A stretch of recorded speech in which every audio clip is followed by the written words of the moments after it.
Hallelujah. മഹത്വത്തിൻ സാന്നിധ്യമെന്ന ഈ ശുശ്രൂഷയിലൂടെ പരസ്പരം കണ്ടുമുട്ടുവാനും ഒരുമിച്ച് പ്രാർത്ഥിക്കുവാനും ദൈവം അനുവദിച്ച ഈ സമയത്തെ ഓർത്ത് നമുക്കൊന്നു ചേർന്ന് നന്ദി പറയാം. ദൈവമക്കൾ ഒന്നിച്ചു ചേർന്നിരിക്കുന്നത് തന്നെ സ്വർഗത്തിന് വലിയ ആനന്ദമാണ്. ഈ ശുശ്രൂഷയിലേക്ക് കടന്നു വന്ന നിങ്ങൾക്കെല്ലാവർക്കും നമ്മുടെ കർത്താവായ യേശു ക്രിസ്തുവിന്റെ സ്നേഹവും സമാധാനവും ആശംസിക്കുകയാണ്.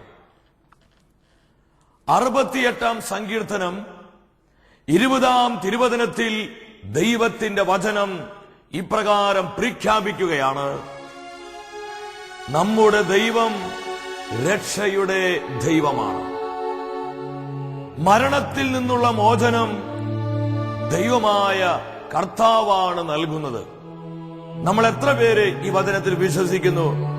എന്നും ജീവിക്കുന്നവനായ നമ്മുടെ ദൈവത്തിന്റെ സാന്നിധ്യം അനുഭവിച്ചുകൊണ്ട് എല്ലാം മറന്ന് നമ്മുടെ എല്ലാ പണിതിരക്കും ജോലികളെല്ലാം മാറ്റിവെച്ച് കുടുംബമായി നമ്മൾ ഒന്നു ചേർന്ന് കർത്താവിനെ ആരാധിക്കും. ഈ സ്തുതി ആരാധനകളിൽ പ്രകടമായ അത്ഭുതങ്ങൾ കർത്താവ് നിങ്ങളുടെ ജീവിതത്തിൽ പ്രവർത്തിക്കും.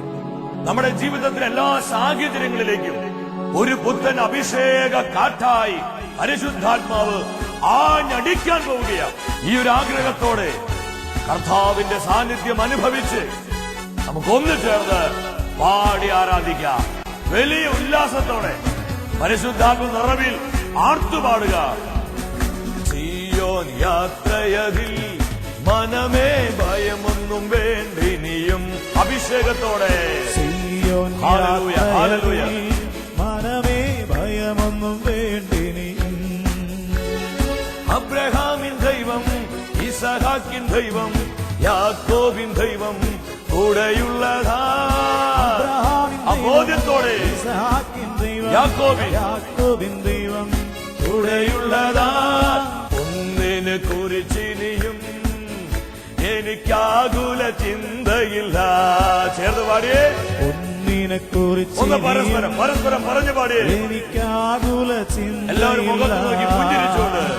ജീവമന്ന തന്നവൻ എന്നും ക്ഷേമമായി പാലിക്കുമേ.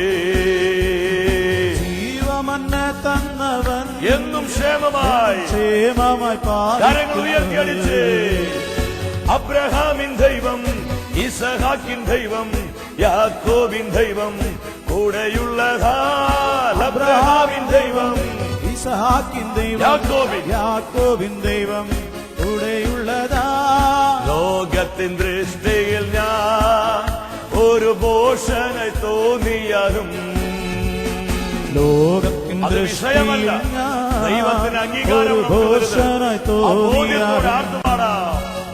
ദൈവത്തിൻ ദൃഷ്ടിയിൽ ഞാൻ എന്നും ശ്രേഷ്ഠനായി മാറിടുമേ. ഓ യേശുവേ, ദൈവത്തിൻ ദൃഷ്ടിയിൽ ഞാൻ എന്നും ശ്രേഷ്ഠനായി മാറി. ശക്തിയോടെ അബ്രഹാമിൻ ദൈവം, ഇസഹാക്കിൻ ദൈവം, യാക്കോബിൻ ദൈവം കൂടെയുള്ളതാ. കുടുംബങ്ങളിലേക്ക് അഭിഷേകം പകരണമേ. ആയിരങ്ങളിലേക്ക് അഭിഷേകം ദൈവം, ഇസഹാക്കിൻ ദൈവം, യാക്കോബിൻ ദൈവം കൂടെയുള്ളതാ. ഇരു കരങ്ങളും ഉയർത്തി ദൈവത്തിന്റെ പരിശുദ്ധാത്മാവിനെ വിളിച്ച് പ്രാർത്ഥിക്കുക. ആരൊക്കെ വിശ്വസിച്ച് പ്രാർത്ഥിക്കുന്നുവോ ആ ജീവിതങ്ങളിലേക്ക് ദൈവത്തിന്റെ ആത്മാവ് ഇറങ്ങി വരികയാണ്. വിശ്വസിക്കുന്നവരിൽ പ്രവർത്തിക്കുന്ന ദൈവത്തിന്റെ ശക്തിയാണ് പരിശുദ്ധാത്മാവ്. ആരൊക്കെ ദാഹിക്കുന്നുവോ ആ ജീവിതങ്ങളെ പരിശുദ്ധാത്മാവ് അഭിഷേകം ചെയ്യുകയാണ്. Hallelujah, hallelujah. വരിക പരിശുദ്ധാത്മാവേ. വിശ്വസിച്ച് പ്രാർത്ഥിക്കുന്ന ഓരോ ജീവിതങ്ങളിലേക്ക്, ഓരോ ഭവനങ്ങളിലേക്ക് വരിക. Hallelujah, hallelujah. ബന്ധന കെട്ടുകളെ പൊട്ടിച്ചെറിയണമേ. പാപശക്തികളെ കത്തിച്ചാരമാക്കണമേ. Hallelujah, hallelujah. ജഡീക മോഹങ്ങളെ, ലോകത്തിന്റെ സ്വാധീനങ്ങളെ കത്തി ചാമ്പലാക്കണമേ. ഹല്ലേലൂയ, ഹല്ലേലൂയ, ഹല്ലേലൂയ. വിവിധ ഭൂഖണ്ഡങ്ങളിൽ, ലോകത്തിന്റെ പല ഭാഗങ്ങളിലും വിശ്വസിച്ച് പ്രാർത്ഥിച്ചുകൊണ്ടിരിക്കുന്ന ജനകോടികളിലേക്ക് വരിക പരിശുദ്ധാത്മാവേ, വരിക പരിശുദ്ധാത്മാവേ. അവർ അഭിഷേകം ചെയ്യുക, തലമുറകൾ അഭിഷേകം ചെയ്യുക. കൂട്ടായി അഭിഷേകം ചെയ്യുക. Hallelujah, hallelujah. നിത്യജീവന്റെ ദർശനത്താൽ ഓരോ ജീവിതങ്ങളിൽ നിറയ്ക്കുക പരിശുദ്ധാത്മാവേ. Feel, feel, feel Holy Spirit. Hala, Hala, Hala. സ്തുതിച്ച് പ്രാർത്ഥിക്കുക. പോരാ, ശക്തിയോടെ മക്കളെ ആത്മാവിനെ വിളിക്ക്. സ്വർഗ്ഗം ഇറങ്ങി വരുന്ന സമയം, ഇത് അത്ഭുതത്തിന്റെ സമയം. ദൈവത്തിന്റെ ആത്മാവ് നിനക്ക് വേണ്ടി പ്രവർത്തിക്കുന്ന സമയം. ഹല്ലേലൂയ, ഹല്ലേലൂയ, ഹല്ലേലൂയ. സഹോദര, സഹോദരി, നീ വിളിച്ച് സ്നേഹത്തോടെ പരിശുദ്ധാത്മാവിനെ വിളിച്ച് ഹല്ലേലൂയ, ഹല്ലേലൂയ, ഹല്ലേലൂയ. അഭിഷേകം ചെയ്യണമേ. അനേകം ആയിരങ്ങളെ, അനേകം കുടുംബങ്ങളെ, അനേകം ജീവിതങ്ങളെ നിത്യജീവന്റെ ദർശനത്തിൽ നിറയ്ക്കണമേ. പരിശുദ്ധാത്മാവേ നാമം, പരിശുദ്ധാത്മാവേ നാമം, പരിശുദ്ധാത്മാവേ നാമം. ഹല്ലേലൂയ. ഭൗതികമായ നേട്ടങ്ങൾക്ക് വേണ്ടി, ഭൗതികമായ വളർച്ചയ്ക്ക് വേണ്ടി മാത്രം ദൈവത്തെ അന്വേഷിക്കുന്നവരാകാതെ നിത്യജീവന്റെ ദർശനത്തിൽ വളരുവാൻ ഒന്ന് പരിശുദ്ധാത്മാവേ ഞങ്ങളെ ഓരോരുത്തരെയും സഹായിക്കണമേ. പരിശുദ്ധ അമ്മേ, വിശ്വ പിതാവേ, സകല വിശുദ്ധരെ മാലാഖമാരെ ഞങ്ങൾക്കായി പ്രാർത്ഥിക്കണമേ. ആമേൻ. ഹല്ലേലൂയ.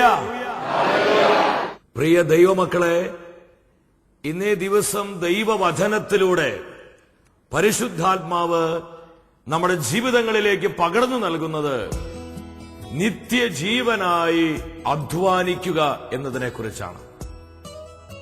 വളരെ പ്രാധാന്യമേറിയ ഒരു സന്ദേശമാണ് കർത്താവ് ഇന്ന് നമ്മെ പഠിപ്പിക്കുന്നത്. യോഹന്നാന്റെ സുവിശേഷം 6-ാം അധ്യായം 27-ാം തിരുവചനത്തിൽ നമുക്ക് കാണുവാൻ കഴിയും. അവിടെ ദൈവം അതിന് ഇപ്രകാരം പ്രഖ്യാപിക്കുകയാണ്. നമ്മുടെ കർത്താവിന്റെ പ്രബോധനങ്ങളിൽ ഏറ്റവും മഹത്തരമായ ഒരു വചനമാണിത്. അവിടെ ഈശോ തന്നടുത്തു വന്ന ജനക്കൂട്ടത്തെ നോക്കിക്കൊണ്ട് ഈശോ പറയുകയാണ്, നശ്വരമായ അപ്പത്തിനു വേണ്ടി അധ്വാനിക്കാതെ മനുഷ്യപുത്രൻ തരുന്ന നിത്യജീവന്റെ അനശ്വരമായ അപ്പത്തിനു വേണ്ടി അധ്വാനിക്കുവിൻ. ഹല്ലേലൂയ. ഈ തിരുവചന ഭാഗത്ത് 2 കാര്യങ്ങളാണ് ഈശോ പ്രത്യേകമായി പറയുന്നത്. ഒന്ന്, നശ്വരമായ അപ്പം. 2, അനശ്വരമായ അപ്പം. നശിക്കുന്ന ഭക്ഷണത്തെക്കുറിച്ചും നശിക്കാത്ത ആഹാരത്തെക്കുറിച്ചും ഈശോ പറയുകയാണ്. ഈ വചനത്തിന്റെ പശ്ചാത്തലം നമുക്ക് നോക്കുമ്പോൾ കാണാൻ പറ്റും.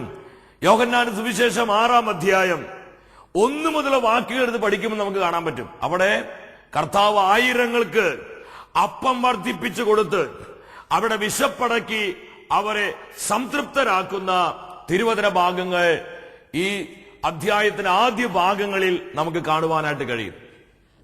വീണ്ടും യോഹന്നാന്റെ സുവിശേഷം 6-ാം അധ്യായം 25-ാം തിരുവചനത്തോട്ട് വരുമ്പോൾ അവിടെ കാണാം, ജനക്കൂട്ടം മുഴുവൻ യേശുവിനെ കാണുവാൻ വേണ്ടി തിക്കും തിരക്കിയും അവര് 1-2 ദിവസമായ യാത്രയാണ്. ആ യാത്രയുടെ ഒടുവിൽ ജനക്കൂട്ടം യേശുവിനെ കണ്ടെത്തുമ്പോൾ ജനം ചോദിക്കുന്ന ചോദ്യമാണ്, ഗുരുവേ, അങ്ങ് എപ്പോഴാണ് ഇവിടെ എത്തിയത്? അവളെ വളരെ ഭവ്യതയോടുകൂടി ചോദിക്കുക. എന്നാൽ ഈ ചോദ്യത്തിന് മറുപടിയായി കർത്താവ് മുഖത്തടിച്ചത് മാതിരിയാണ് മറുപടി കൊടുക്കുന്നത്. 26-ാമത്തെ തിരുവചനം യേശു പറഞ്ഞു, സത്യം സത്യമായി ഞാൻ നിങ്ങളോട് പറയുന്നു, അടയാളങ്ങൾ കണ്ടതുകൊണ്ടല്ല, അപ്പം ഭക്ഷിച്ച് തൃപ്തരായതുകൊണ്ടാണ് നിങ്ങൾ എന്നെ അന്വേഷിക്കുന്നത്. ഞാൻ നിങ്ങളോട് ചോദിക്കട്ടെ, ഇങ്ങനെയാണോ മറുപടി കൊടുക്കേണ്ടത്? വളരെ സ്നേഹത്തോടുകൂടി ഭവ്യതയോടുകൂടി ജനക്കൂട്ടം ചോദിക്കുകയാണ്, ഗുരുവേ, അങ്ങ് എപ്പോഴിവിടെ എത്തിയെന്ന് പറയുമ്പോൾ അതിന് സമാനമായ വിധത്തിൽ മറുപടി പറയേണ്ടതിന് പകരം ഈശോ വളരെ ഷാർപ്പായി അവരോട് പറയാണ്, നിങ്ങൾ അടയാളം കണ്ടതുകൊണ്ടല്ല, അപ്പം ഭക്ഷിച്ച് തൃപ്തരായതുകൊണ്ടാണ് നിങ്ങൾ എന്നെ അന്വേഷിക്കുന്നത്. പ്രിയമുള്ളവരെ, ഈ തിരുവചനത്തിലൂടെ ഒരു പ്രധാനപ്പെട്ട ദൂത് കർത്താവ് വെളിപ്പെടുത്തുകയാണ്. അടയാളങ്ങളുടെയും അത്ഭുതങ്ങളുടെയും ലക്ഷ്യം എന്താണ്? നമ്മൾ ഭൗതികമായ നേട്ടങ്ങൾക്ക് വേണ്ടി, ഭൗതികമായ ഉന്നമനങ്ങൾക്ക് വേണ്ടി, ഭൗതികമായ കാര്യങ്ങളിൽ അഭിവൃദ്ധി വരാൻ വേണ്ടി മാത്രം ദൈവത്തെ അന്വേഷിക്കുന്നവരാകരുത്. നമ്മൾ ദൈവത്തെ ആരാധിക്കുന്നവരാകരുത്.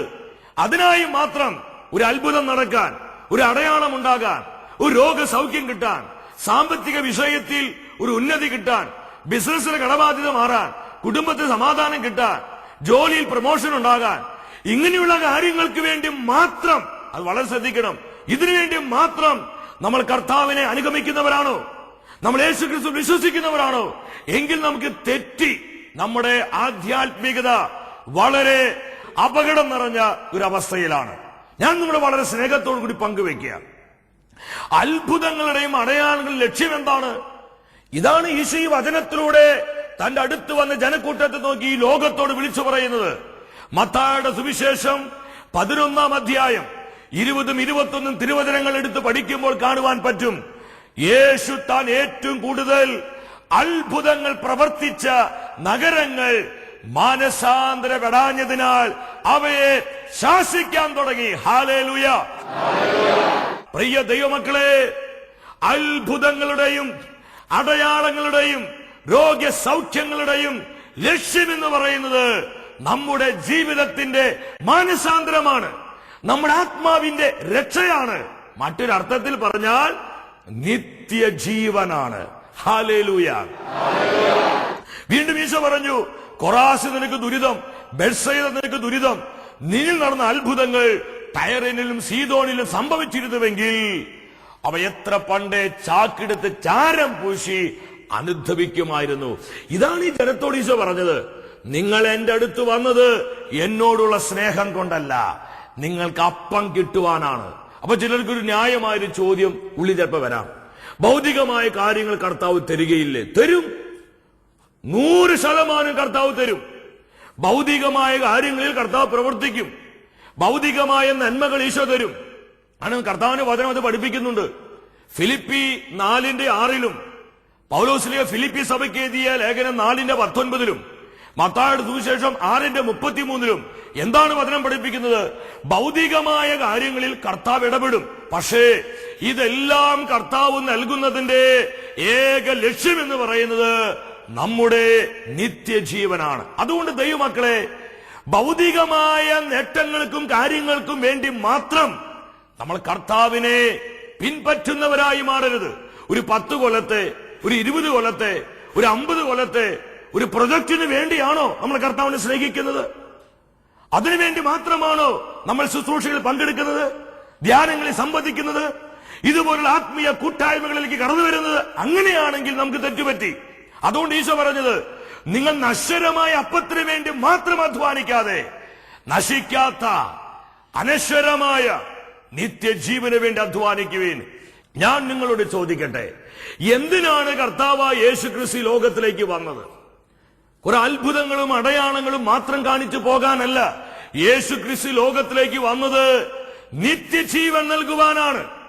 അവൻ നിത്യജീവനെ കുറിച്ച് പഠിപ്പിക്കാനാണ്. യേശുക്രിസ്തുവാണ് ഈ ലോകത്തിന് നിത്യജീവനെ കുറിച്ചുള്ള ശരിയായ പ്രബോധനം കൊടുത്തിരിക്കുന്നത്. ഹല്ലേലൂയ. യേശുവിന് മാത്രമുള്ളൊരു സവിശേഷതയാണ് നിത്യജീവൻ. അതുകൊണ്ട് യോഹന്നാൻ എഴുതിയ 1-ാമത്തെ ലേഖനം 5-ാം അധ്യായം 11-12 വചനങ്ങൾ നമുക്ക് കാണാൻ പറ്റും. യേശു ക്രിസ്തുവിലാണ് നമുക്ക് ജീവനുള്ളത്. ക്രിസ്തുവിനെ സ്വന്തമാക്കുന്നവർ ജീവനെ സ്വന്തമാക്കുന്നു. യേശു ക്രിസ്തുവിനെ സ്വന്തമാക്കാത്ത ഒരു വ്യക്തിക്കും നിത്യജീവൻ ലഭിക്കുകയില്ല. Praise the lord. ഇത് എന്റെ വാക്കുകളല്ല, this is the word of God. ഇത് ദൈവത്തിന്റെ മാറ്റമില്ലാത്ത വചനമാണ്. നശിക്കാത്തൊരു രാജ്യം, നശിക്കാത്തൊരു ജീവൻ, നശിക്കാത്തൊരു ആഹാരം, നശിക്കാത്ത സൗഭാഗ്യം കർത്താവ് നമുക്കായി ഒരുക്കി വെച്ചിരിക്കുക. അതുകൊണ്ട് നമ്മളെല്ലാവരും ഇങ്ങനെ പാടുന്നത്, അക്കര നാട്ടിലെ നിത്യഭവനം എത്രയോ മോഹനമേ, നിത്യനം ദൈവത്തോടൊത്തുള്ള വാസമോ എത്രയോ ആനന്ദമേ, കണ്ണുനീരിൽ ഒരു കഷ്ടവുമില്ലൊരു ദുഃഖവുമില്ലവിടെ, രോഗവുമില്ലൊരു വ്യാധിയുമില്ലൊരു ഭീതിയുമില്ലവിടെ. ഹല്ലേലൂയ. കർത്താവിന്റെ തിരുമുഖത്തേക്ക് നോക്കി നമുക്ക് എത്ര പേർക്ക് പറയാൻ പറ്റും, ഈശോയെ എനിക്ക് വേണ്ടത് നിത്യജീവനാണ്. നമുക്ക് എത്ര പേർക്ക് ഇത് പറയാൻ പറ്റും? ഈ വചനത്തോടുള്ള ബന്ധത്തിൽ കർത്താവ് വീണ്ടും സംസാരിക്കുകയാ. തുടർന്ന് യോഹന്നാന്റെ സുവിശേഷം 6-ാം അധ്യായത്തിന്റെ പിന്നീടുള്ള ഭാഗങ്ങൾ കാണാൻ പറ്റും. പരിശുദ്ധ കുർബാനയുടെ മഹത്വത്തെക്കുറിച്ചും ദിവ്യകാരുണ്യത്തിന്റെ ആഴത്തെക്കുറിച്ചും നിത്യജീവൻ എങ്ങനെ പ്രാപിക്കാം എന്നതിനെ കുറിച്ചും കർത്താവ് ആഴത്തിലങ്ങ് പഠിപ്പിക്കാൻ തുടങ്ങി. അതുകൊണ്ട് ഈശോ കാര്യത്തിലോട്ട് കിടക്കുക. അപ്പൊ നിങ്ങൾ മനസ്സിലാക്കണം, ആദ്യം ഈ ഭൗതികമായ നന്മകൾ ഈശോ തരും. എന്തിനു വേണ്ടി? നിത്യജീവന്റെ ദർശനത്തിലേക്ക് നിന്നെ നയിക്കാൻ വേണ്ടി, നീ ദൈവരാജ്യത്തിന്റെ സമ്പത്തായി മാറാൻ വേണ്ടിയാ കർത്താവ് ഇതെല്ലാം സഹോദര സഹോദരി എന്റെയും നിങ്ങളുടെയും ജീവിതത്തിൽ പ്രവർത്തിക്കുന്നത്. അപ്പൊ ഫസ്റ്റ് റൗണ്ടിൽ ഇതെല്ലാം കർത്താവ് തരും. പക്ഷേ എപ്പോഴും ഇത് മാത്രം നമ്മൾ ആഗ്രഹിക്കരുത്. അവിടെയാണ് ഇന്ന് അനേകർക്ക് തെറ്റുപറ്റുന്നത്. കർത്താവ് കാര്യം പറഞ്ഞു കഴിഞ്ഞപ്പോൾ ഇവരെന്താ പറഞ്ഞത്? യോഹന്നാന്റെ സുവിശേഷം 6-ാം അധ്യായം 60-ാമത്തെ വചനത്തിൽ പറയാ, ഇത് കേട്ട് അവന്റെ ശിഷ്യന്മാരിൽ പലരും പറഞ്ഞു, ഈ വചനം കഠിനമാണ്. ഇത് കഠിനമാണ്. ഇന്ന് പലർക്കും നിത്യജീവനെ കുറിച്ച് കേൾക്കുമ്പോൾ പലരും പറയും, ഇത് കഠിനമാണ്. ജീവിത വിശുദ്ധിയിൽ വളരുക, നമ്മളെ തന്നെ വിശുദ്ധീകരിക്കുക, നിത്യതയുടെ ദർശനത്തിൽ നമ്മൾ ജീവിക്കുക എന്നൊക്കെ പറയുമ്പോൾ അനേകര് പറയുന്നത്, സഹോദര, നമ്മൾ ഈ ലോകത്തിലല്ലേ, ഇതൊക്കെ നടക്കണ കാര്യമാണോ? ഈ ലോകത്തിൽ നമ്മൾ ജീവിക്കുമ്പോൾ ഇച്ചിരിച്ച അതും ഇച്ചിരിച്ച ഇതും, ഇതില്ലാതെ എങ്ങനെയാ പറ്റുക? 50-50 പ്രസാരം. ഞാൻ ആത്മാവിൽ പറയാ, അവർ നിത്യജീവനിൽ പ്രവേശിക്കില്ല. Praise the lord, hallelujah. ഇവർ ഇത് തന്നെയാ പറഞ്ഞത്, കഠിനമാണ്. പക്ഷെ കർത്താവ് തന്റെ പ്രബോധനത്തിൽ കോംപ്രമൈസ് ചെയ്തില്ല. വീണ്ടും ഈശോ പറഞ്ഞു, വീണ്ടും ഈശോ കാര്യങ്ങൾ പറഞ്ഞു കൊടുക്കുക, വളരെ ആഴത്തിലുള്ള പ്രബോധനം കൊടുത്തു. ഇതിന്റെ അവസാനത്തിൽ എന്താ ഉണ്ടായെന്നറിയോ? യോഹന്നാന്റെ സുവിശേഷം 6:66 പറയാ, ഇതിനുശേഷം അവന്റെ ശിഷ്യന്മാരിൽ വളരെ പേർ അവനെ വിട്ടുപോയി, പിന്നീട് ഒരിക്കലും അവർ അവന്റെ കൂടെ നടന്നില്ല. ഹല്ലേലൂയ. ഈ ശിഷ്യന്മാരെല്ലാം പോകുന്നത് കണ്ടപ്പോൾ പിന്നെ ആകെ 12 പേരായി. 100കളും 1000ങ്ങളും വന്നവരൊക്കെ വിട്ടുപോയി. അവരെല്ലാം ഈശോ വിട്ടു പിരിഞ്ഞു പോയി. ആകെ 12 പേരായി. ഈ 12 പേരെ നോക്കിക്കൊണ്ട് ഈശോ പറഞ്ഞു, നിങ്ങളും എന്നെ വിട്ടുപിരിഞ്ഞു പോകാൻ ആഗ്രഹിക്കുന്നു, നിങ്ങൾക്കും പോകാം എന്ന് പറഞ്ഞപ്പോൾ പത്രോസ്ലിഹ ചാടിക്കേറി പറയുകയാണ് 68-ാമത്തെ തിരുവചനത്തിൽ. എന്നെ വല്ലാതെ സ്വാധീനിച്ച വചനമാണ്. ഞാൻ നിങ്ങളോട് പറയട്ടെ, നമ്മൾ പത്രോസ്ലിഹയോട് ചോദിക്കേ, പത്രോസ്ലിഹായെ നിനക്കും പോകാമായിരുന്നില്ലേ? ആ ശിഷ്യന്മാർ, ആ ജനക്കൂട്ടൊക്കെ കർത്താവിന് വിട്ടുപോയതുപോലെ നിനക്കും വിട്ടുപോകാമായിരുന്നില്ലേ എന്ന് പത്രോസിനോട് ചോദിച്ചാൽ പത്രോസിന്റെ മറുപടി എന്തായിരിക്കും? പത്രോസ്ലിഹ എന്താ ഈശോയോട് പറഞ്ഞത്? ഞാൻ നിന്നെ വിട്ടു പിരിഞ്ഞു പോകാത്തതിന് കാരണം, ഈശോയെ, നീയാണ് എന്റെ അമ്മായിമയിൽ നിന്ന് പനിയെ സൗഖ്യമാക്കിയത്. ഇതാണ് പത്രോസ്ലിഹ പറഞ്ഞ ഈശോയോട്. അല്ലെങ്കിൽ അവന് പറഞ്ഞത് എന്താ? വെള്ളത്തിൽ മുങ്ങി ചാകാറാകുന്ന സമയത്ത് കൈക്ക് പിടിച്ച് എന്നെ രക്ഷിച്ച ദൈവമാണ് നീ, ഞാൻ എങ്ങോട്ട് പോകാനാ? ഇതൊന്നുമല്ല പത്രോസ്ലിഹ പറഞ്ഞത്. പത്രോസ്ലിഹ കർത്താവിന്റെ തിരുമുഖത്തേക്ക് നോക്കിക്കൊണ്ട് പറഞ്ഞു, നിത്യജീവന്റെ വചസ്സുകൾ നിന്റെ പക്കലുണ്ടെന്ന് ഞങ്ങൾ അറിഞ്ഞിരിക്കുന്നു, ഞങ്ങളത് വിശ്വസിക്കുന്നു. പ്രിയ ദൈവമക്കളെ, ഞാൻ വളരെ സ്നേഹത്തോടെ ചോദിക്കട്ടെ, ഇന്ന് കർത്താവുമായിട്ടുള്ള ബന്ധത്തിൽ എന്നെയും നിങ്ങളെയും നിർത്തുന്ന ഘടകം എന്താണ്? അത്ഭുതങ്ങളാണോ? അടയാളങ്ങളാണോ? രോഗസൗഖ്യമാണോ? സാമ്പത്തിക നേട്ടങ്ങളാണോ? അതോ നിത്യജീവനാണോ? കർത്താവിന് ഇതറിയണം.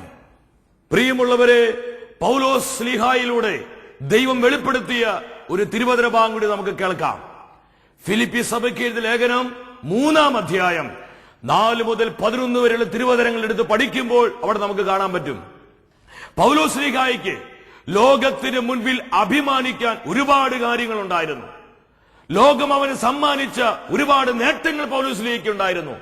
എന്നാൽ 8-9 വചനങ്ങളിലൂടെ ശ്ലീഹ വെളിപ്പെടുത്തുകയാണ്, യേശു ക്രിസ്തുവിനെ സ്വന്തമാക്കുവാൻ വേണ്ടി, യേശു ക്രിസ്തുവിനെ പറ്റിയുള്ള ജ്ഞാനം കൂടുതൽ വിലപ്പെട്ടതാകിയാൽ ക്രിസ്തുവിനെ സ്വന്തമാക്കുവാൻ ഈ ലോകം എനിക്ക് നേട്ടങ്ങളായി തന്ന സകലതിനെയും ഞാൻ ഉച്ഛിഷ്ടം പോലെ വലിച്ചെറിയുകയാണ്. എന്താ അതിന്റെ കാരണം?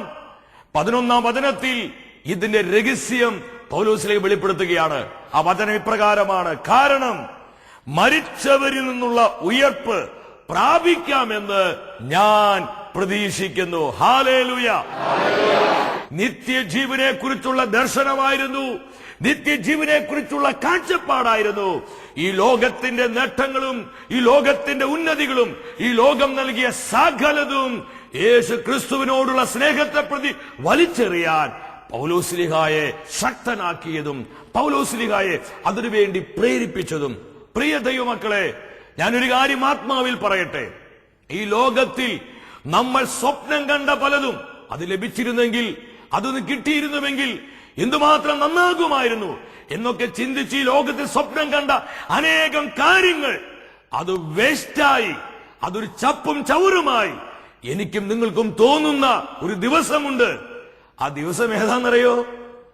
നമ്മുടെ കർത്താവിന്റെ മഹത്വത്തിന്റെ സിംഹാസനത്തിന് മുൻപിൽ ഞാനും നിങ്ങളും ഒരു ദിവസം നിൽക്കേണ്ടി വരും. ആ ദിവസം നമുക്കിത് ബോധ്യപ്പെടും. കർത്താവേ, ഞാൻ സ്വപ്നം കണ്ടതും ഞാൻ ആഗ്രഹിച്ചതല്ല എന്തുമാത്രം വ്യർത്ഥമാണെന്ന്. ദൈവമക്കളെ, നിത്യജീവനായി അധ്വാനിക്കുക. ഭൗതികമായ നന്മകൾക്കും നേട്ടങ്ങൾക്കും വേണ്ടി അധ്വാനിക്കേണ്ട എന്നല്ല ദൈവം പറയുന്നത്. നിങ്ങൾ തെറ്റിദ്ധരിക്കരുത്. ഇതെല്ലാം ദൈവം തരും. നല്ല ജോലി കർത്താവ് തരും, നല്ല വീട് കർത്താവ് തരും, നല്ല കാര് തരും. അത്ഭുതങ്ങളിലൂടെ, അടയാളങ്ങളിലൂടെ കർത്താവ് തന്റെ കരുണയും സ്നേഹവും ഇതെല്ലാം ദൈവം വെളിപ്പെടുത്തും. ആദ്യ റൗണ്ടിൽ, ഫസ്റ്റ് റൗണ്ടിൽ ഇതെല്ലാം കർത്താവ് തരും. എന്നാൽ സെക്കൻഡ് റൗണ്ടിലോട്ടും തേർഡ് റൗണ്ടിലോട്ടും ഫോർത്ത് റൗണ്ടിലോട്ടും നമ്മൾ കടന്നിട്ടും നമ്മൾ ഇത് തന്നെ ആഗ്രഹിച്ചാൽ അതിന് പറയുന്ന പേരാണ് LKG വിശ്വാസം. അത് കർത്താവ് ആഗ്രഹിക്കുന്നില്ല. നമ്മളൊരു മെച്യൂരിറ്റിയിലേക്ക് വളരാൻ, പക്വതയിലേക്ക് വളരാൻ, ഈ നിത്യജീവിലെ ദർശനത്തിൽ വളരാൻ കർത്താവ് ആഗ്രഹിക്കുന്നുണ്ട്. പരിശുദ്ധ ത്രിത്വത്തിനും തിരുസഭയ്ക്കും വിശുദ്ധർക്കും അപ്പോസ്തലന്മാർക്കും ദൈവത്തിന്റെ മാറ്റമില്ലാത്ത വചനത്തിനും സഹോദര സഹോദരി, ഇതാണ് എന്നോട് നിങ്ങളോടും പറയാനുള്ളത്. കർത്താവിന്റെ സ്വരം നമ്മുടെ ജീവിതങ്ങളിലേക്ക് സ്വീകരിച്ചുകൊണ്ട് നിത്യജീവനായി നമ്മെ തന്നെ പരിപൂർണമായും പരിശുദ്ധ ത്രിത്വത്തിന് സമർപ്പിക്കാം. അതിനായി ദൈവം നമ്മെല്ലാവരെയും സമൃദ്ധമായി അനുഗ്രഹിക്കട്ടെ.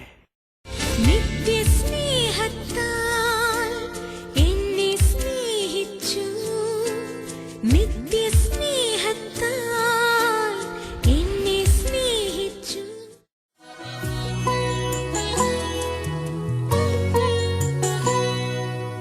ആരാധന എന്നും ഈശോയ്ക്കു മാത്രം ആദരവോടെ കൈകൂപ്പിടുന്നു. ആർദ്രതയോടെന്നും കാക്കും നിൻ പുകൾ പാടുവതോ പുണ്യം ധന്യമീ ജീവിതം.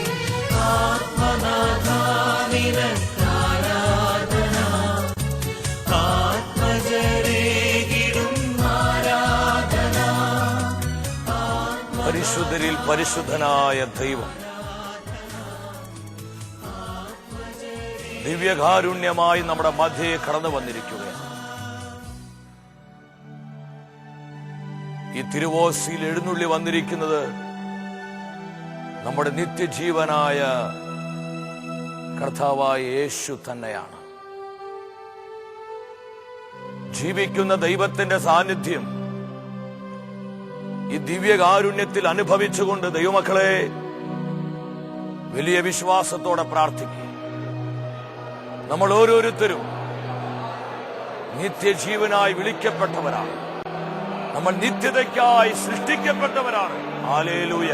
നമ്മുടെ കുടുംബങ്ങളിലും നമ്മുടെ തലമുറകളിലും നിത്യജീവന്റെ അഭിഷേകം ഒഴുകപ്പെടുവാൻ വേണ്ടി പ്രാർത്ഥിക്കുക. Hallelujah, hallelujah.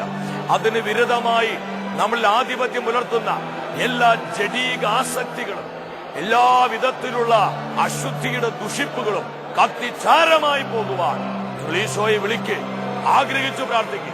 ഇരുകരങ്ങളും കർത്താവിന്റെ സാന്നിധ്യത്തിന് മുൻപിലേക്ക് ഉയർത്തി നിലവിളിച്ചു പ്രാർത്ഥിക്കുക. ദൈവമക്കളെ, ഞങ്ങളെ വിശുദ്ധീകരിക്കണമേ. ഈ ലോകത്തിന്റെ എല്ലാ മോഹങ്ങളിൽ നിന്നും, എല്ലാ ജഡീകമായ ആസക്തികളിൽ നിന്നും നമ്മളെ വിശുദ്ധീകരിച്ച് നിത്യജീവന്റെ അനുഭവം നൽകി നമ്മെ അനുഗ്രഹിക്കുന്നത് ദൈവമാണ് നമ്മുടെ കർത്താവ്. Hallelujah, hallelujah. ഈ ഒരു ബോധ്യത്തോടെ നിങ്ങൾ പരിശുദ്ധാത്മാവിനെ വിളിച്ചു പ്രാർത്ഥിക്കേ. വരിക പരിശുദ്ധാത്മാവേ, നിത്യജീവന്റെ അനുഭവം ഞങ്ങൾക്ക് നൽകുക. ലോകത്തിന്റെ വിവിധ ഭാഗങ്ങളിൽ ഈ ഈ ആരാധന ശുശ്രൂഷയിൽ വിശുദ്ധി പ്രാർത്ഥിക്കുന്ന അനേകം ആയിരങ്ങളിലേക്ക് ദൈവത്തിന്റെ ആത്മാവ് ശക്തിയോടെ വെളിപ്പെട്ടുകൊണ്ടിരിക്കുകയാണ്. ഹല്ലേലൂയ, ഹല്ലേലൂയ, ഹല്ലേലൂയ. നിത്യ ജീവന തടസ്സമായി വ്യക്തിപരമായി, കുടുംബപരമായി, കൂട്ടായ്മപരമായി, സമൂഹപരമായി ഞങ്ങളിൽ കുടികൊള്ളുന്ന എല്ലാവിധ അശുദ്ധികളും യേശുവിന്റെ നാമത്തിൽ കത്തിച്ചാരമാകട്ടെ. Hallelujah, hallelujah. അഭിഷേകം ചെയ്യണമേ. ഓ പിതാവേ, നിത്യജീവന്റെ തണലിൽ ജീവിക്കുവാൻ, നിത്യതയ്ക്കായി അധ്വാനിക്കുവാൻ ഈ ആരാധന ശുശ്രൂഷയിലൂടെ ജനകോടികളെ അഭിഷേകം ചെയ്യണമേ. ഹല്ലേലൂയ.